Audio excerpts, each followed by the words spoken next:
nama saya Nabila Khoni Maharani dari Prodi S1 Kebidanan Stika Sidoarjo, Semarang. Teman-teman, di sini saya akan menjelaskan mengenai kebutuhan gizi pada ibu hamil.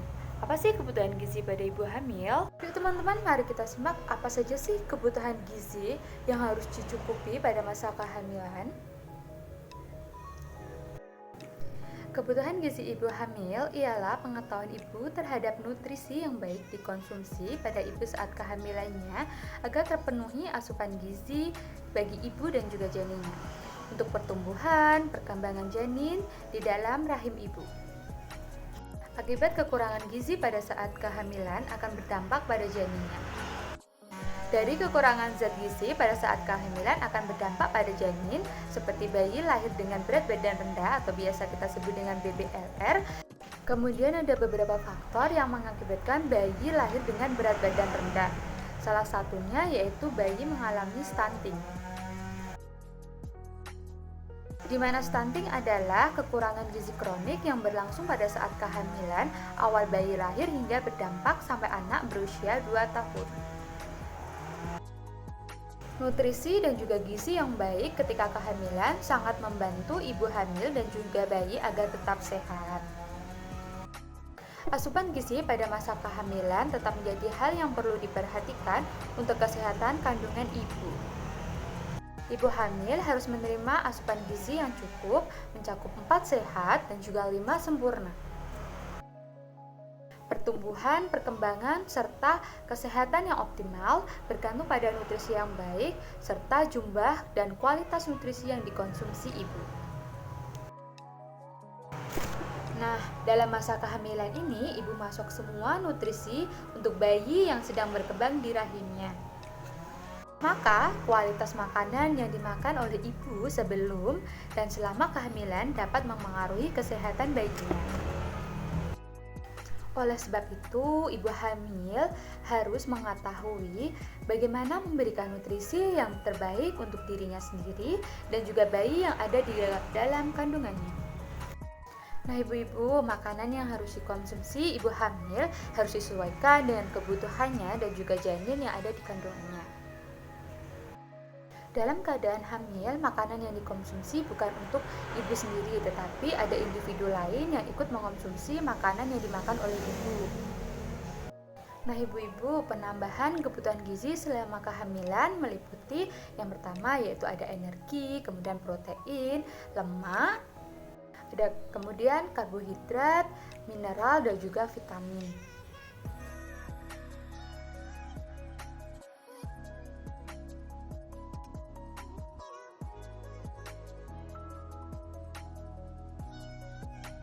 Yang pertama yaitu energi. Menurut Riskesdas 2007 Rata nasional konsumsi energi per kapita per hari ialah 1.735,5 kilokalori. Yang kedua yaitu ada protein. Kebutuhan protein pada trimester pertama hingga trimester kedua kurang dari 6 gram tiap harinya. Sedangkan pada trimester ketiga sekitar 10 gram tiap harinya. Dan ada juga penganjuran penambahan 17 gram per harinya. Yang ketiga yaitu ada lemak. Lemak merupakan sumber tenaga. Selain sebagai sumber tenaga, lemak juga dipergunakan untuk pertumbuhan jaringan plasenta. Selain itu, lemak disimpan ibu sewaktu menyusui. Kadar lemak akan meningkat pada trimester ketiga. Yang keempat yaitu ada karbohidrat. Karbohidrat kompleks mengandung vitamin dan juga mineral serta peningkatan asupan serat. Untuk mencegah terjadinya konstipasi atau kesusahan buang air besar pada ibu hamil. Kemudian yang kelima yaitu vitamin seperti asam folat, vitamin A, vitamin B, vitamin C, vitamin K, vitamin D, dan juga vitamin E. Kemudian yang keenam yaitu ada mineral mencakup zat besi, zat seng, kalsium, zodium, fosfor, dan juga natrium.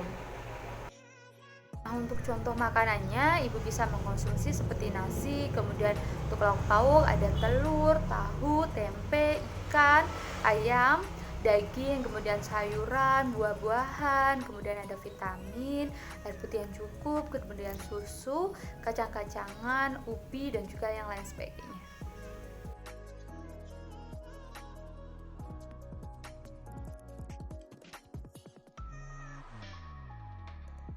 Pengaruh gizi pada kehamilan mencakup yang pertama yaitu gizi ibu prahamil atau prenatal. Gizi yang baik akan membantu kehamilan, minim komplikasi, dan sedikit bayi yang akan lahir prematur. Kemudian yang kedua ada gizi pranatal. Kekurangan gizi mempengaruhi terjadinya bayi prematur, gangguan poknatal, bayi lahir mati, atau bayi BBLR atau berat badan bayi lahir rendah.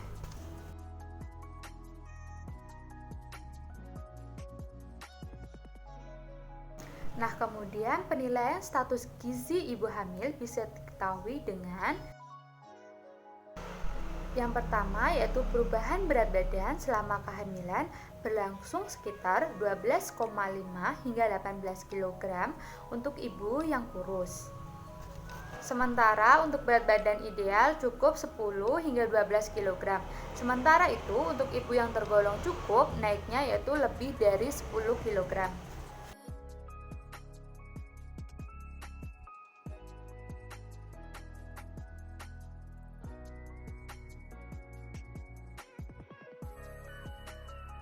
Yang kedua yaitu hemoglobin. Hemoglobin merupakan parameter untuk prevalensi anemia, sehingga pada masa kehamilan hemoglobin secara rutin harus dicek untuk mengetahui apakah ibu anemia atau tidak.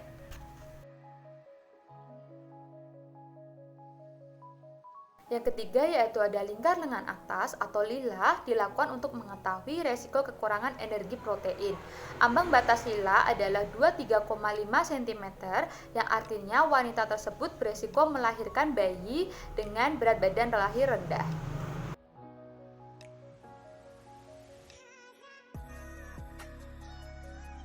Yang keempat yaitu ada relative body weight atau RBW, yaitu standar penilaian kecukupan kalori.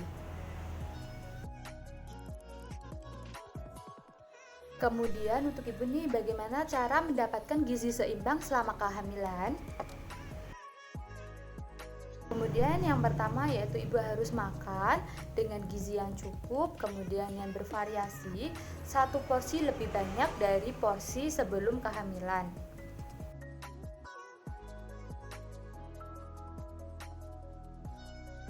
Dan juga ibu tidak ada pantangan makanan apapun selama kehamilan. Yang penting yaitu ibu harus kecukupan gizi, kemudian makan apapun boleh asal ada batasannya. Kemudian cukupi kebutuhan minum pada saat kehamilan yaitu 8-10 gelas per harinya.